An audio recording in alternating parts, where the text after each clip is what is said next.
اعوذ باللہ من الشیطان الرجیم بسم اللہ الرحمن الرحیم وَلْيَحْكُمْ أَهْلُ الْإِنْجِيلِ بِمَا أَنزَلَ اللَّهُ فِيهِ وَمَنْ لَمْ يَحْكُمْ بِمَا أَنزَلَ اللَّهُ فَأُولَٰئِكَ هُمُ الْفَاسِقُونَ۔ وَلْيَحْكُمْ أَهْلُ الْإِنْجِيلِ، اور چاہیے کہ فیصلہ کریں اہل انجیل، بما انزل اللہ فی، ساتھ اس کے جو نازل کیا اللہ نے اس میں، وَمَنْ لَمْ يَحْكُمْ بِمَا أَنزَلَ اللَّهُ، اور جو نہیں فیصلہ کرے ساتھ اس کے جو اللہ نے نازل کیا، فَأُولَٰئِكَ هُمُ الْفَاسِقُونَ، پس یہی لوگ وہ فاسق ہیں۔ کیا مراد ہے کہ اہل انجیل فیصلہ کریں ساتھ اس کے جو اللہ نے انجیل میں نازل کیا؟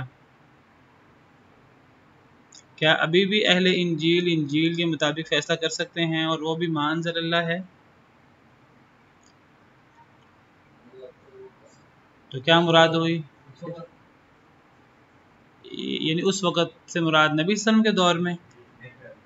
جی، تو نبی صلی اللہ علیہ وسلم کے دور میں وہ ما انزل اللہ تھا اور اس کے مطابق فیصلہ یعنی اگر نبی صلی اللہ علیہ وسلم کے دور میں ہو سکتا تھا پھر تو آج بھی ہونا چاہیے۔ بعض علماء کہتے ہیں کہ اصل میں مراد پرانے عیسائیوں کو ہے، کہ عیسائیوں کو انجیل کے مطابق فیصلہ کرنا چاہیے تھا۔ وہ انجیل ما انزل اللہ تھی اور اس میں ہدایت بھی تھی اور نور بھی تھا۔ تو بعض علماء کہتے ہیں نہیں، نبی صلی اللہ علیہ وسلم کے دور کے عیسائیوں کو بھی خطاب ہے، نبی صلی اللہ علیہ وسلم کے دور میں بھی، بلکہ آج کے دور میں بھی جو حکم نبی صلی اللہ علیہ وسلم کے دور میں، یاد رکھیے وہ حکم آج کے لیے بھی ہے۔ یہ نہیں ہو سکتا کہ ایک حکم نبی صلی اللہ علیہ وسلم کے دور کے لیے ہو، ہاں یہ ہو سکتا ہے نبی سے پہلے کے دور کے لیے ایک حکم ہو وہ آج نہ ہو، لیکن یہ کیسے ہو سکتا ہے کہ ایک حکم نبی صلی اللہ علیہ وسلم کے دور میں ہو اور آج نہ ہو؟ تو بعض علماء کہتے ہیں یہ نبی صلی اللہ علیہ وسلم کے دور کے لیے بھی حکم ہے، یعنی آج کے لیے بھی حکم ہے، اور اس سے مراد یہ نہیں ہے کہ انجیل کا ہر حکم اب اللہ کا حکم ہے، اس کے مطابق فیصلہ کرو۔ یعنی اگر آپ کو انجیل ماننے کا دعویٰ ہے تو انجیل کو ایز اے ہول مانو، یہ تو نہیں کہ مرضی کا مان لو مرضی کا نہ مانو۔ تو جس چیز کی طرف اشارہ کیا جا رہا ہے، انجیل کی جن باتوں کو ماننے کا حکم دیا جا رہا ہے، وہ انجیل کی وہ آیتیں بھی ہیں۔ وَمُبَشِّرًا بِرَسُولٍ يَأْتِي مِن بَعْدِهِ اسْمُهُ احمد، اللہ نے سورہ صف میں قرآن میں فرمایا ہے کہ حضرت عیسیٰ علیہ السلام نے نبی صلی اللہ علیہ وسلم کی بشارت دی، باقاعدہ نبی صلی اللہ علیہ وسلم کا نام لے کر بشارت دی، اور یہ بات انجیل میں موجود تھی۔ تو انجیل میں یعنی انجیل کو مانو، خاص گویا کہ یہ حکم نبی صلی اللہ علیہ وسلم کے دور کے عیسائیوں کو بھی ہے اور آج کے دور کے عیسائیوں کو بھی ہے، خاص طور پہ انجیل کے وہ حصے جو حصے نبی صلی اللہ علیہ وسلم سے متعلق، قرآن کی حقانیت سے متعلق، نبی صلی اللہ علیہ وسلم اور قرآن کریم کی صفات سے متعلق، صحابہ کرام کی صفات سے متعلق جو ہیں وہ ہیں۔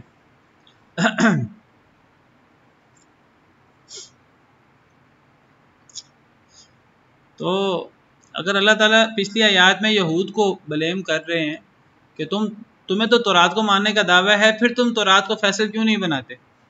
پیچھے ہم نے پڑھا نا وَكَيْفَ يُحَكِّمُونَكَ وَعِندَهُمُ التَّوْرَاةُ فِيهَا حُكْمُ اللَّهِ، کہ یہ لوگ نبی صلی اللہ علیہ وسلم کو فیصل کیوں بنا رہے ہیں حالانکہ ان کے پاس تو اللہ کی کتاب موجود ہے۔ تو اس سے مراد اصل میں یہ نہیں ہے کہ تورات اور انجیل تحریف شدہ نہیں ہے، یہ بات تو قرآن کہتا ہے تورات اور انجیل تحریف شدہ ہے۔ اللہ تعالیٰ کہتے ہیں کہ دیکھو تم دعویٰ کرتے ہو کہ جی نہیں تورات اور انجیل اللہ کی کتابیں ہیں، اگرچہ یہود عیسائیوں کا یہ دعویٰ ہے ہی نہیں کہ یہ تحریف شدہ نہیں ہے، وہ مانتے ہیں اس بات کو یہ تحریف شدہ ہے۔ جب یہ تحریف شدہ ہیں تو اپنے آپ ہی تورات و انجیل کی وہ اہمیت نہیں رہتی جو اللہ کی کتابوں کی رہتی ہے، جس طرح قرآن کی ہے، آٹومیٹک ان کی وہ اہمیت کم ہو جاتی ہے۔ لیکن چلو یہود اور نصارہ نے بہت بڑی غلطی کی، بہت بڑا گناہ کیا کہ تحریف کر دی۔ اللہ کہتے ہیں چلو تمہیں تو پھر بھی دعویٰ ہے تورات انجیل کو ماننے کا، تو تورات و انجیل کے وہ حصے جو نبی صلی اللہ علیہ وسلم سے متعلق ہیں، جو قرآن سے متعلق ہیں، جو قرآن اور نبی صلی اللہ علیہ وسلم کی صفات سے متعلق ہیں، جو یہ قصاص وغیرہ سے متعلق ہیں، جو سچے ہیں اور قرآنی تعلیمات کے بھی مطابق ہیں، نبی صلی اللہ علیہ وسلم کی تعلیمات کے بھی مطابق ہیں، تو تم دعویٰ تو کرتے ہو تورات کو ماننے کا یا انجیل کو ماننے کا، تو تمہیں اس دعوے کو پھر بدرجہ عدم پورا کرنا چاہیے۔ پھر یہ کیا بات ہوئی افتؤمنون ببعض الکتاب وتکفرون ببعض، کتاب کے بعض حصے کو مان لو، کتاب کے بعض حصے کو چھوڑ دو۔ وَأَنزَلْنَا إِلَيْكَ الْكِتَابَ بِالْحَقِّ مُصَدِّقًا لِمَا بَيْنَ يَدَيْهِ مِنَ الْكِتَابِ وَمُهَيْمِنًا عَلَيْهِ اور نازل کی ہم نے آپ کی طرف کتاب بالحق کی حق کے ساتھ، مصدقا لما بین یدیہ وہ تصدیق کرنے والی ہے، یہ کتاب یعنی قرآن یہ تصدیق کرنے والا ہے واسطے اس کے جو بین یدیہ من الکتابی، بین یدیہ کا کیا مطلب ہے؟ جو اس سے پہلے ہیں، جو اس کے سامنے ہیں، لفظی مطلب ہوتا ہے بین یدیہ کے دونوں ہاتھوں کے درمیان، لیکن یہاں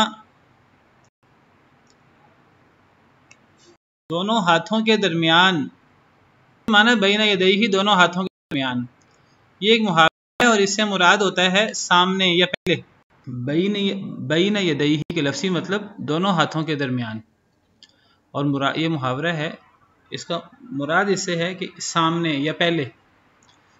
ایک لفظ ہوتا ہے بین یدیہ، یہ سامنے کے لیے استعمال ہوتا ہے، اور ایک ہوتا ہے خلف، پیچھے کے لیے استعمال ہوتا ہے خلف۔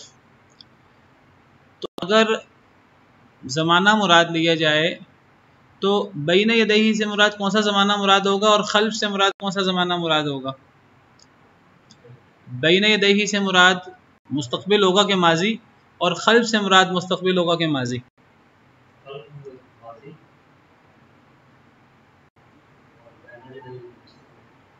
نہیں، یہ الٹا ہے، بین یدیہ سے مراد ماضی ہوتا ہے اور خلف سے مراد بعد والا زمانہ ہوتا ہے۔ جس طرح کہتے ہیں نا کہ بعد میں آنے والے خلف، سلف پرانے اور خلف بعد والے۔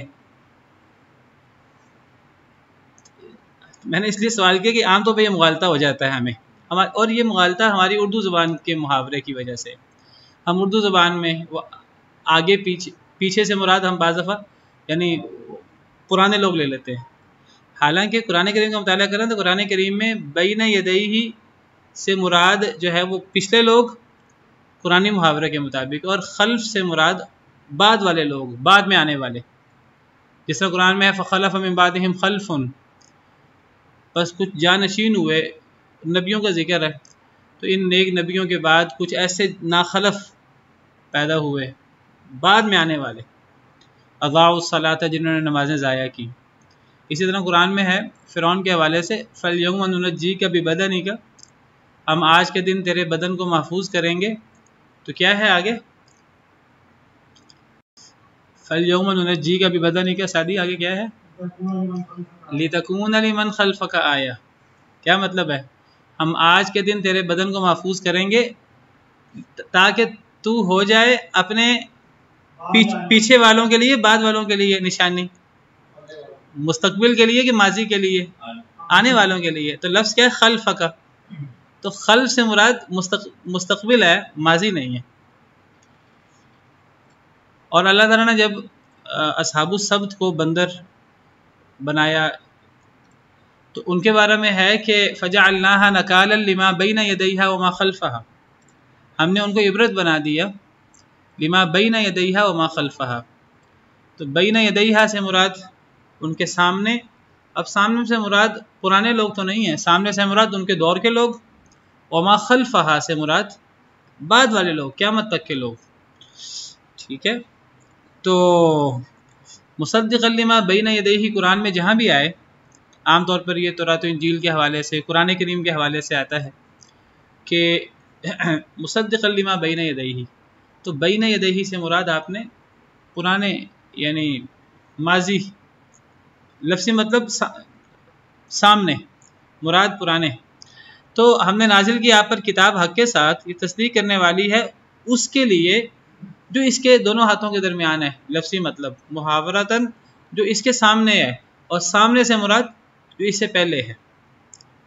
تو قرآن اللہ نے تورات کا ذکر کیا، پھر انجیل کا ذکر کیا، اور ان کے اللہ کی طرف سے ہونے کا ذکر کیا، اگرچہ اللہ تعالیٰ پیچھے بیان کر چکے ہیں کہ یہ محرف بھی ہیں، ان میں تحریف بھی ہوئی ہے، لیکن اللہ نے ان کے ان احکامات کا ذکر کیا ہے جو احکامات محرف نہیں ہیں، مثلا قصاص کا ذکر کیا ہے، رجم کا ذکر ہوا شان نزول میں، تو صحیح احکامات بھی موجود ہیں، لیکن بہرحال بحیثیت مسلمان ہم اس کے مکلف نہیں ہیں، اور جو بھی بندہ مسلمان ہو جائے وہ اس کا مکلف نہیں ہے ویسے تو نبی صلی اللہ علیہ وسلم کے آنے کے بعد اور قرآن کریم کے اترنے کے بعد تو یہود و نصارہ بھی اس کے مکلف نہیں ہیں، لیکن اگر پھر بھی وہ یہ رٹ لگائے رکھے نہیں ہم تو تورات و انجیل کے ہی مکلف ہیں، تو اللہ تعالیٰ پھر ان سے کہتے ہیں کہ اگر تمہارا دعویٰ یہ ہے کہ تم تورات و انجیل کو مانتے ہو، حالانکہ نبی صلی اللہ علیہ وسلم کے آنے کے بعد اب حضرت موسیٰ حضرت عیسیٰ کی وہ اب حیثیت، یعنی ان کی وہ نبوی حیثیت باقی ہے اللہ کے ہاں جو ان کا مقام ہے، لیکن اب حضرت موسیٰ حضرت عیسیٰ کی یہ حیثیت کہ ابھی بھی ان کی پیروی کی جائے، یہ تو اگر حضرت موسیٰ حضرت عیسیٰ کے زمانے میں نبی صلی اللہ علیہ وسلم آ جاتے تو حضرت موسیٰ حضرت عیسیٰ کو اپنی نبوت چھوڑ کر نبی صلی اللہ علیہ وسلم کی پیروی کرنا پڑتی۔ یہ تو قرآن کریم میں اللہ نے نبیوں سے وعدہ لیا تھا۔ نبی صلی اللہ علیہ وسلم کے دور میں حضرت موسیٰ آ جائیں یا حضرت عیسیٰ آ جائیں یا آپ کے بعد حضرت عیسیٰ آئیں گے تو وہ بھی نبی صلی اللہ علیہ وسلم کے پیروکار ہوں گے۔ تو جب حضرت موسیٰ حضرت عیسیٰ ان کی موجودگی میں نبی صلی اللہ علیہ وسلم آ جائیں گے، نبی صلی اللہ علیہ وسلم کے دور میں وہ آ جائیں، دونوں صورتوں میں وہ نبی صلی اللہ علیہ وسلم کے مکلف ہیں آپ کے احکامات ماننے کے، تو یہود و نصارہ بھی نبی صلی اللہ علیہ وسلم کے آنے کے بعد وہ نبی صلی اللہ علیہ وسلم کے احکامات ماننے کے مکلف ہیں۔ وہ اصلاً اپنی کتابوں کے احکامات ماننے کے مکلف نہیں ہے، لیکن اگر پھر بھی وہ غلط یہ دعویٰ کرتے ہیں کہ نہیں جی ہم نے تو تورات و انجیل کو ہی ماننا ہے، تو اللہ تعالیٰ انہیں الزامی جواب دیتے ہیں کہ اگر تم نے تورات و انجیل کو ہی ماننا ہے، اگرچہ تمہیں قرآن کو ماننا چاہیے، لیکن اگر تم دعویٰ کرتے تم نے تورات و انجیل کو ماننا ہے، تو تورات و انجیل کے کتنے احکامات تو تم نہیں مان رہے۔ یہ الزامی جواب ہے، ورنہ اصل اس وقت تورات و انجیل پر عمل کرنے کا مطالبہ ہے ہی نہیں اللہ کی طرف سے۔ اس وقت حضرت موسیٰ حضرت عیسیٰ کی تعلیمات پر عمل کرنے کا مطالبہ ہے ہی نہیں، اگرچہ اللہ تعالیٰ الزامی جواب دیتے ہیں انہیں کہ اگر تم حضرت موسیٰ حضرت عیسیٰ کی پیروی کرنے کا دعویٰ کرتے ہو تو حضرت موسیٰ حضرت عیسیٰ تو نبی صلی اللہ علیہ وسلم کی بارے میں بشارت دیکھے گئے ہیں، ہر نبی بعد والے نبیوں کے بارے میں اور نبی صلی اللہ علیہ وسلم کے بارے میں تو خاص طور پر ہر نبی جو ہے وہ بشارت دے کر گیا ہے۔ تو بہرحال اللہ نے تورات کا ذکر کیا، انجیل کا ذکر کیا، اور اب اللہ تعالیٰ فرماتے ہیں کہ پھر ہم نے کتاب نازل کی یعنی قرآن، اور یہ بامقصد کتاب ہے اور حق کتاب ہے۔ پچھلی کتابیں بھی حق تھیں، بامقصد تھیں اپنے اپنے دور میں۔ مصدقا لما بین یدیہ، یہ کتاب اپنے بعد اپنی پچھلی کتابوں کے لیے تصدیق بھی کرنے والی ہے۔ یہ صرف قرآن کی خاصیت نہیں ہے، یہ پچھلی کتابوں کی بھی خاصیت تھی کہ پچھلی کتابیں بھی اپنی سے پچھلی کتابوں کی تصدیق کرنے والی تھیں۔ اچھا جی، مصدقا لما بین یدیہ من الکتاب، یہ تصدیق کرنے والا ہے یعنی یہ قرآن اس کے لیے جو اس کے سامنے ہے یا اس سے پہلے ہے، من الکتاب، کتاب سے۔ یہاں کتاب سے مراد کیا ہے؟ یہاں کتاب سے مراد کیا ہوا جی؟ نہیں، اللہ فرماتے ہیں ہم نے نازل کی آپ کی طرف کتاب، اس کتاب سے مراد کیا ہے؟ قرآن، حق کے ساتھ، اور یہ قرآن تصدیق کرنے والا ہے اس کے لیے جو اس سے پہلے ہے، من الکتابی، کتاب سے۔ یہاں کتاب سے کیا مراد ہے؟ تورات انجیل۔ تو تورات انجیل کے لیے لفظ کتاب کیوں آیا ہے؟ واحد کا صیغہ، ایک کتاب مراد ہے کہ زیادہ کتابیں مراد ہیں؟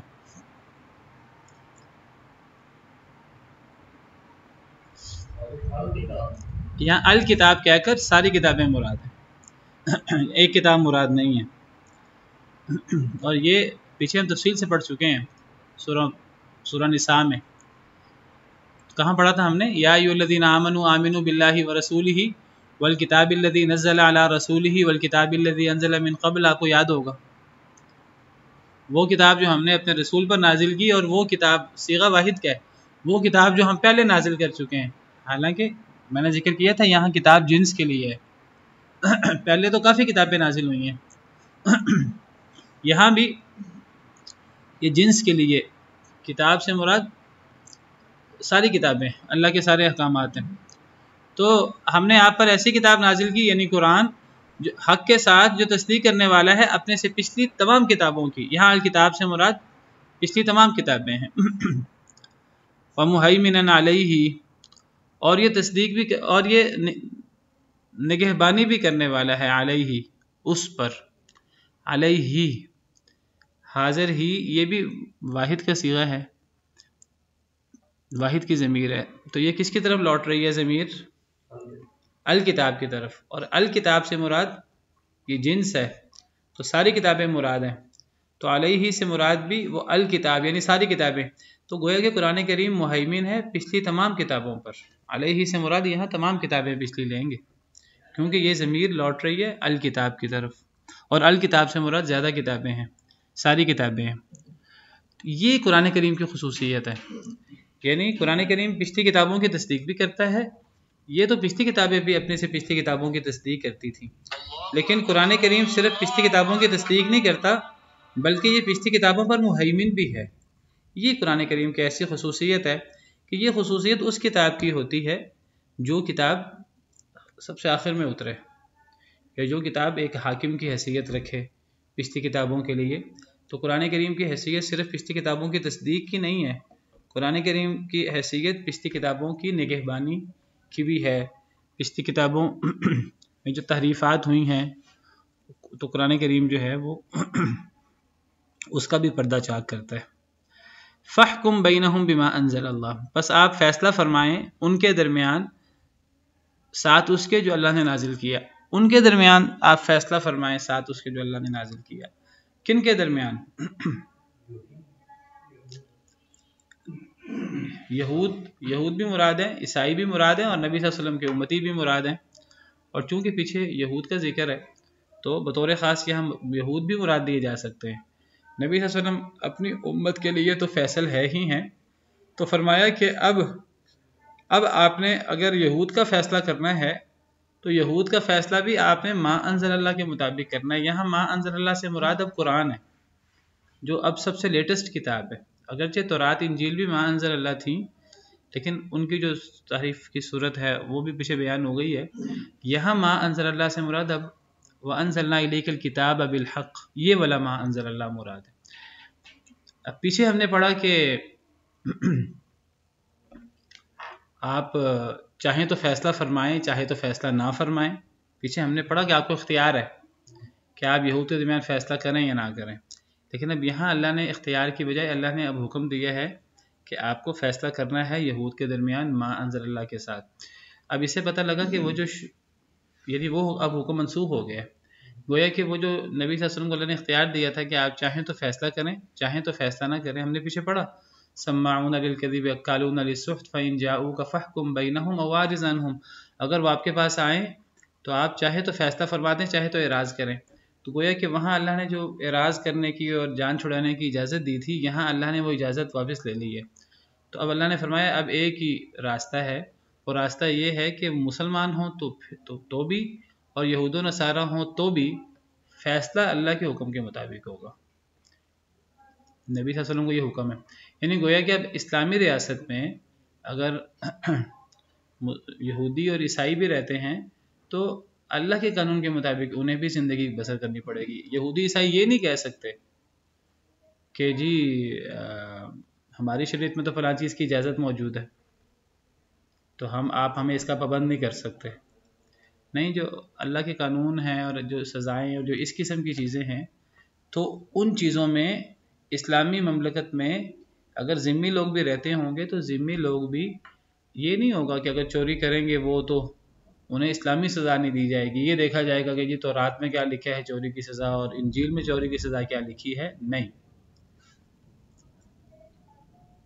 پہلے نبی صلی اللہ علیہ وسلم کو اجازت تھی چاہے تو فیصلہ کریں چاہے تو چھوڑ دیں، اگر چھوڑ دیں تو یہود آپ کو نقصان نہیں پہنچا سکتے، لیکن اب اللہ نے گویا کہ یہ اجازت واپس لے لی ہے، اور اللہ نے فرمایا ہے کہ اب اہل کتاب کو بھی اسلامی مملکت میں ان کو اللہ کے قانون کا پابند ہونا پڑے گا، بلکہ اللہ کے رسول نبی صلی اللہ علیہ وسلم کو اللہ نے دین حق اور ہدایت دے کر بھیجا۔ کیوں بھیجا؟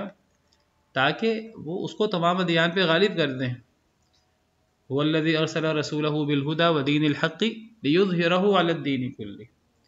بعض لوگ اس آیت کا معنی سمجھتے ہیں، اس آیت کا معنی یہ ہے کہ اب جبراً سب کو اسلام قبول کرنا پڑے گا۔ یہ اس آیت سے مراد نہیں ہے۔ اس آیت سے کیا مراد ہے؟ جبراً تو اسلام قبول نہیں کروایا جا سکتا نا، وہ تو اللہ نے تو لا اکراہ فی الدین کہہ کر اس سے منع کر دیا ہے کہ دین کے معاملے میں جبر نہیں ہے۔ جب دین کے معاملے میں جبر نہیں ہے تو پھر هو الذی ارسل رسولہ بالہدی ودین الحق لیظہرہ علی الدین کلہ سے کیا مراد ہوا؟ کہ اللہ نے اپنے نبی صلی اللہ علیہ وسلم کو ہدایت اور دین حق دے کر بھیجا تاکہ نبی صلی اللہ علیہ وسلم اس ہدایت اور دین حق کو تمام ادیان پہ غالب کر دیں، یعنی دین اسلام کو تمام ادیان پہ غالب کر دیں، اللہ کے قانون کو پوری دنیا میں نافذ کر دیں۔ اب اس سے کیا مراد ہوگا؟ جبرن سب کو کلمہ پڑھانا یا کچھ اور مراد ہے؟ جی نہیں، دعوت دینے کو تو لیظہرہ علی الدین کلہ، ہاں جی کوشش کرنا دین کے لوگوں کی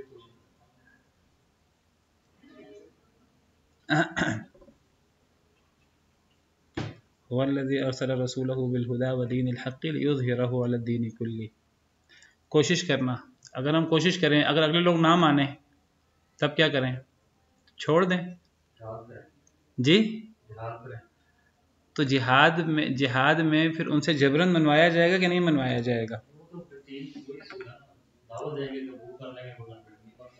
نہیں تو پھر تو جو ہے کہ دین میں جبر نہیں ہے تو اس کا کیا مطلب ہوگا؟ اور یہ فحکم بینہم بما انزل اللہ، ان آیات کا کیا مفہوم ہوگا؟ جبر تو یہ نا اسلام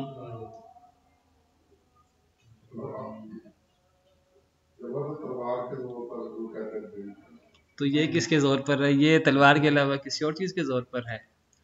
هو الذی ارسل رسولہ بالہدی ودین الحق لیظہرہ علی الدین کلہ۔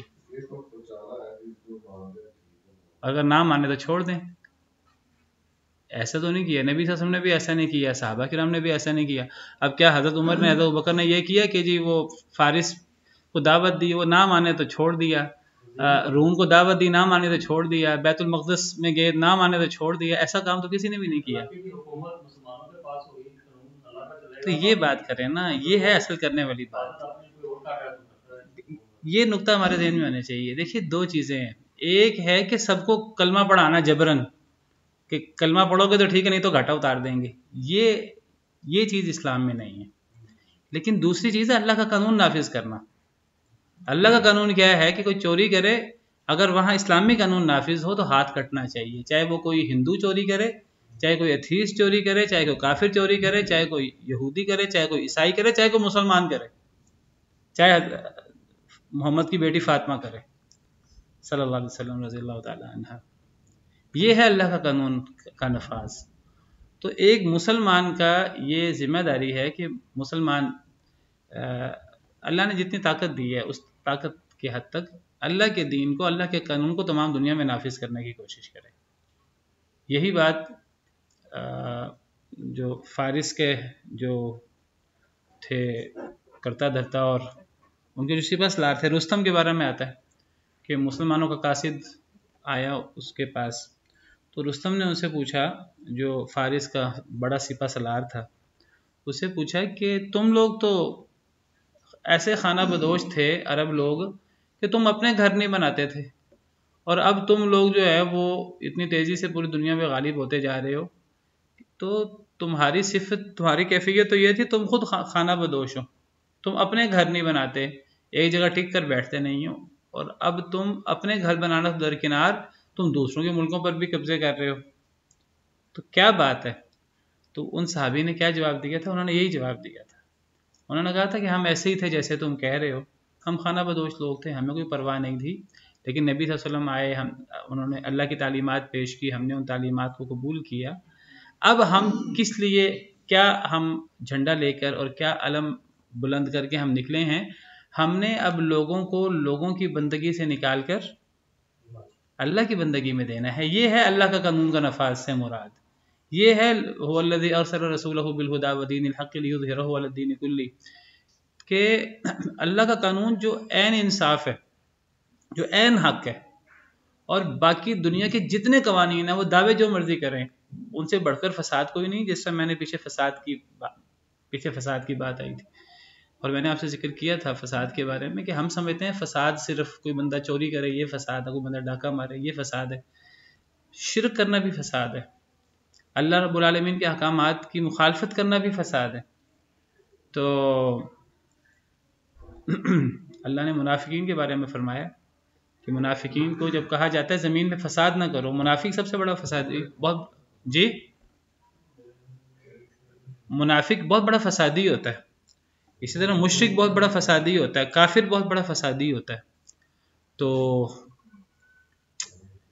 تو فساد جو ہے یعنی اللہ کے قانون کے علاوہ جو قانون بھی نافذ ہوگا، وہ کسی ملک کا اپنا قانون ہو، وہ کوئی باطل کسی دین کا قانون ہو، وہ فساد ہوگا۔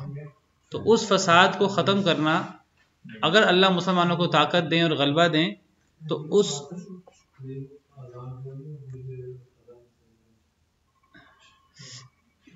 تو اگر اللہ تعالیٰ کسی کو غلبہ دے اور کسی کو طاقت دے تو اس قوم کی ذمہ داری ہے کہ وہ اللہ کے دین کو دیگر ادیان پہ اور اللہ کے قانون کو دیگر قوانین پہ لاگو کرے۔ یہ ہے اصل میں فحکم بینہم بما انزل اللہ اور هو الذی ارسل رسولہ بالہدی ودین الحق لیظہرہ علی الدین کلہ کا معنی۔ لیکن اس کا مطلب یہ نہیں ہے کہ جو کلمہ نہ پڑھے تو اس کو قتل کر دیا جائے، نہیں، کسی کو جبراً کلمہ نہیں پڑھایا جا سکتا۔ آپ اللہ کا قانون نافذ کریں، وہاں اسلامی سزائیں نافذ کریں، لوگوں کو جبراً مسلمان نہ کریں۔ ایک بندہ یہودی ہوتے ہوئے اسلامی قوانین کے مطابق زندگی گزارے تو اجازت ہونی چاہیے اس کو۔ تو یہ جو فرق ہے لوگوں پر جبری لوگوں کو کلمہ پڑھانے کا اور اگر طاقت ہو تو اللہ کے نظام کو نافذ کرنے کا، تو یہ فرق ہمارے ذہنوں میں ہونا چاہیے۔ یہ فرق نہیں ہوگا تو پھر کئی دفعہ مشکل ہو جاتی ہے بات کو سمجھنے میں۔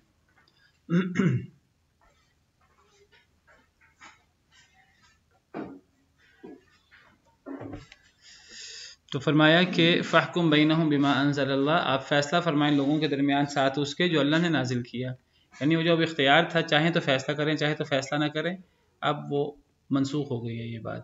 اب آئندہ کے لیے آپ کو ما انزل اللہ کے مطابق فیصلہ کرنا ہے، اللہ کے قانون کے مطابق۔ وَلَا تَتَّبِعْ أَهْوَاءَهُمْ، یعنی گویا کہ جو نبی صلی اللہ علیہ وسلم نے پچھلی مرتبہ وہ رجم کے بارے میں فرمایا کہ تمہاری تورات میں کیا لکھے، تو اب یہ نہیں ہوگا۔ اب کیا ہوگا؟ اب قرآن کے مطابق اگر کوئی زنا کرے گا، چاہے وہ غیر مسلم ہی کیوں نہ ہو، اسلامی ریاست میں، تو وہ قرآن کے مطابق فیصلہ ہوگا۔ تو وَلَا تَتَّبِعْ أَهْوَاءَهُمْ، اور نہ آپ پیروی کریں ان کی خواہشات کی، عَمَّا جَاءَكَ مِنَ الْحَقِّ، اس سے جو آ گیا آپ کے پاس حق۔ اب وہ جو یہود چاہتے تھے کہ یہود جو ہیں وہ آپ کو اپنی خواہشات کے مطابق چلا لیں، اگر آپ یہود کے مطابق فیصلہ کریں تو یہود کی مرضی کے مطابق تو یہود خوشی سے مان لیں، اور اگر آپ یہود کی مرضی کے مطابق فیصلہ نہ کریں تو یہود چھوڑ دیں، جیسے ہم نے پیچھے پڑھا کہ اگر نبی صلی اللہ علیہ وسلم تمہارے مطابق بات کریں تو لے لینا ورنہ چھوڑ دینا۔ تو فرمایا کہ نہیں، اب آپ نے یہود کی خواہش پوری نہیں کرنی، اب آپ نے یہود کی خواہش کو چھوڑ کر حق کے مطابق چلنا ہے، قرآن کے مطابق چلنا ہے، ان کے ساتھ جہاں کوئی سزا وغیرہ کا معاملہ ہو، کوئی اللہ کے قانون کے نفاذ کا معاملہ ہو۔ لِكُلٍّ جَعَلْنَا مِنْكُمْ شِرْعَةً وَمِنْهَاجًا، ہر ایک کے لیے ہم نے بنایا تم میں سے شریعت بھی اور منہاج بھی۔ لِكُلٍّ جَعَلْنَا مِنْكُمْ شِرْعَةً وَمِنْهَاجًا، ہر ایک کے لیے تم میں سے ہم نے شریعت اور منہاج بنایا۔ کیا مراد ہے ہر ایک کے لیے شریعت اور منہاج؟ شریعت یہ رستے کو کہتے ہیں، شریعت یہ جو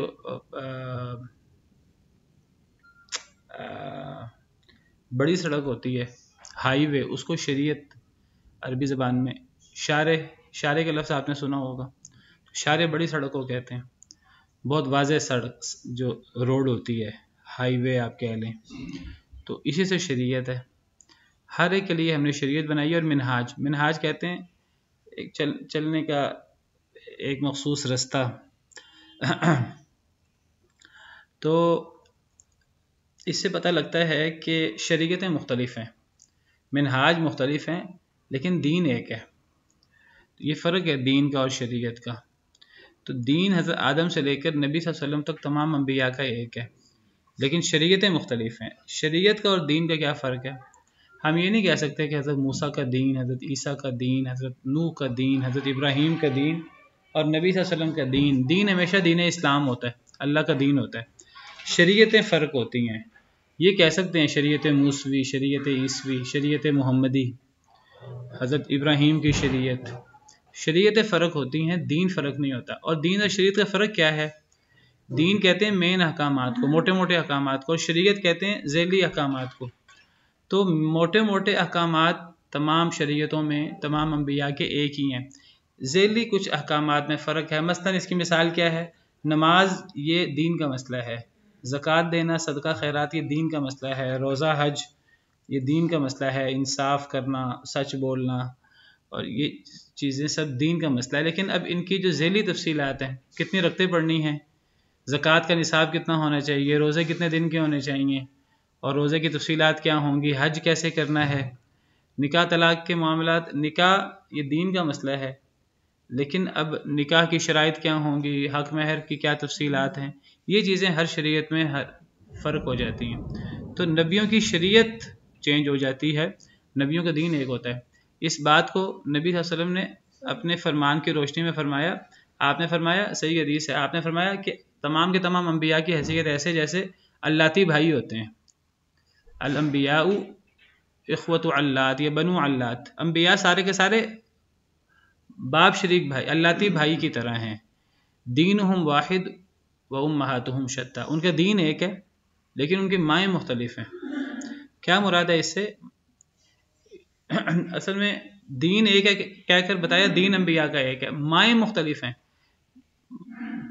یہ دین اور ماں کی بات کیا آ گئی؟ ماں سے مراد، کیونکہ نسب میں باپ اور ماں، تو باپ نسب میں اصل ہوتا ہے اور ماں نسب میں اس کی حیثیت سیکنڈری ہوتی ہے۔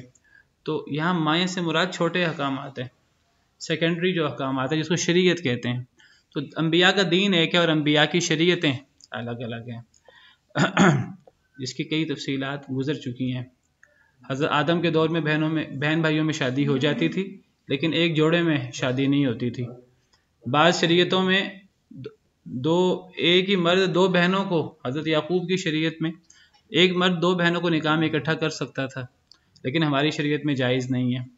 تو شریعتیں فرق ہو سکتی ہیں لیکن دین ایک ہے تمام انبیاء کا۔ وَلَوْ شَاءَ اللَّهُ لَجَعَلَكُمْ أُمَّةً وَاحِدَةً، اگر اللہ چاہتے تو اللہ تعالیٰ تمہیں ایک ہی امت بنا دیتے۔ کیا مطلب؟ یعنی اگر اللہ چاہتے تو اللہ تعالیٰ تمہاری شریعت بھی ایک کر دیتے، دین کے ایک ہونے کے ساتھ ساتھ شریعت بھی ایک ہوتی، لیکن اللہ نے شریعت ایک نہیں کی، دین ایک رکھا ہے۔ شریعتیں اللہ نے فرق کیوں رکھی ہیں؟ آزمائش کے لیے، وَلَٰكِن لِيَبْلُوَكُمْ فِي مَا آتَاكُمْ، تاکہ اللہ آزمائے تمہیں اس میں جو اللہ نے تمہیں دیا۔ دین ایک ہے، شریعتیں مختلف ہیں، اور شریعتیں بعد میں آنے والی شریعتیں پچھلی شریعت کا نسخ بھی کر دیتی ہیں، اور یہ آزمائش کے لیے ہے، اگرچہ بنیادی دین ایک ہی ہوتا ہے۔ فَاسْتَبِقُوا الْخَيْرَاتِ، تو تم سبقت لے جاؤ نیکیوں میں، إِلَى اللَّهِ مَرْجِعُكُمْ جَمِيعًا، اللہ کی طرف ہی تمہارا لوٹنا ہے سب کا، فَيُنَبِّئُكُم بِمَا كُنتُمْ فِيهِ تَخْتَلِفُونَ، تو وہ تمہیں خبر دے گا ساتھ اس کے جس میں تم اختلاف کرتے تھے۔ چلیں، سبحان ربک رب العزت عما یصفون وسلام علی المرسلین والحمد للہ رب العالمین۔